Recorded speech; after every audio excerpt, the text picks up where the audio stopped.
ब्रेस्तारा दिल्लीचे मंत्री राजेंद्र पाल गौतम हांच्यांनी उपेंद्र गांवकर हांकां आम आदमी पक्षांत येवकार दिलो।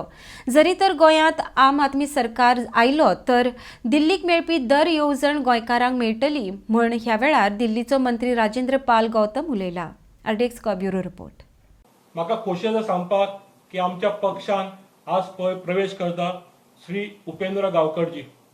गांवकर बाबाची वळख म्हणल्यार खूबशे संघटना ज्यो भंडारी कम्युनिटी आसा, बऱ्यापैकी भंडारी कम्युनिटी खूबशा क्षेत्रांत वावरता, तांचे रिप्रेझेंटेशन श्री उपेंद्र गांवकर करत आयिल्ले आसा। ते जनरल सेक्रेटरी जावन आसा गोमंतक भंडारी समाज 2012 पासून ते ह्या क्षेत्रांत वावरत आसा। ह्या संस्थेन ते काम करत आयिल्ले आसा। त्याच प्रमाणे ते सचिव आसा गोमंतक बहुजन महासंघ। वो जी संस्था आसा मोठेपैकी काम करता, जे ओबीसी आमचे भाव आसा, ओबीसी जावं एसटी एससी भाव आसा, तांच्या ते बऱ्यापैकी वावर करता। तांचे ते सचिव जावन आसा 2015 पासून। तो 2015 पासून अजूनही ते ऑफिस बेर आसा सचिव म्हणून आणि बऱ्यापैकी नामनेचे काम करता। पक्षाक मोठं बळ मेळटा हाची म्हाका खात्री आसा उपेंद्र गांवकर। हे जे सध्या सरकार जे आसा हे भाजप सरकार न्हू। महाराष्ट्रात कशी खिचडी सरकार महाविकास आघाडी, तशेंच हांगा गोंयांत तुम्ही म्हणा काय भाजप सरकार, हे भाजप काँग्रेस आणि एमजीचे सरकार, हे अपक्षाचे सरकार, ही महाविकास आघाडीच। तुम्ही पळयता गॅस वाडलेलो आहा, गॅस सिलिंडर, पेट्रोल वाडला, डिझेल वाडला, ही सगळी म्हारगाय आतां जाल्ली आहा। कोविडच्या वक्तार कितें जालें भजबजबरी ती तुमकां खबर आहा। म्हणून तेका कंटाळून हेजें कितें तरी फुडें आम आदमी पार्टी आहा, पंजाबाकूय तेंची ऑपोजिशन हांगा आहात, ते आतां उत्तराखंडाकूय इलेक्शन लडोवपाचें आतां फुडल्या विधानसभेक।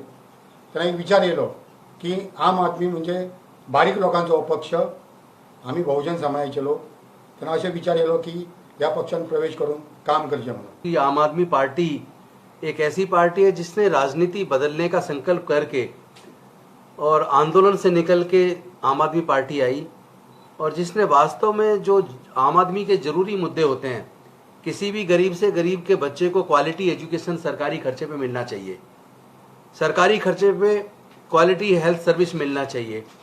तो ये जो शुरुआत हुई है, और सस्ती बिजली, सस्ता पानी मुफ्त, बिजली मुफ्त, ये ऐसी चीज़ें हैं जिसने दिल्ली के अंदर लोगों के जीवन में बहुत बड़ा परिवर्तन लेके आया है। और जो करप्शन है, करप्शन पे दिल्ली में लगाम लगा दी है। करप्शन से जो पैसा बच रहा है, करप्शन को खत्म करने से जो पैसा दिल्ली के अंदर बच रहा है, उसी पैसे से लोगों को मुफ्त में दवाइयाँ मिल रही हैं, सारे टेस्ट फ्री हो रहे हैं, सारे इलाज फ्री हो रहे हैं। उसी से लोगों को 200 यूनिट बिजली फ्री है, 200 से ऊपर 400 यूनिट तक हाफ है। तो ये जो बदलाव की राजनीति दिल्ली से शुरू हुई है, उस गुड गवर्नेंस को के उस दिल्ली के मॉडल को, अरविंद केजरीवाल के दिल्ली के काम करने के उस मॉडल को आज पूरे देश को जरूरत है। ये आज मैं कहता हूँ क्या हुआ उन सारे वादों का? तो अगर जुमलों में लोगों को फंसना है तो फिर लोग डिसाइड करेंगे और उसके बाद आप कंसिक्वेंसेस देखेंगे।